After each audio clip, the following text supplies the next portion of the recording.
Sa taas. Alam ko na. Ano, kahit maputi ng buhok.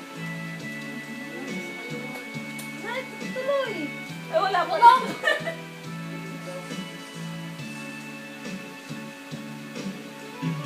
Okay, sana isipin tayo'y may bukas din. Nare-reserve ba to o na? Hindi. Ano? Hindi yan nare-reserve. Ay, hindi. Ay magbabalik Bumuro yung si nanay.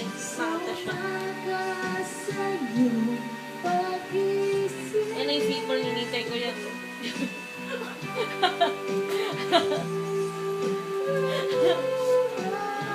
Ginagawa ko sa boses. Nakakagita. Patay mo electric fan. na nga. Patay mo electric fan. Nay, yung maputi ng buhok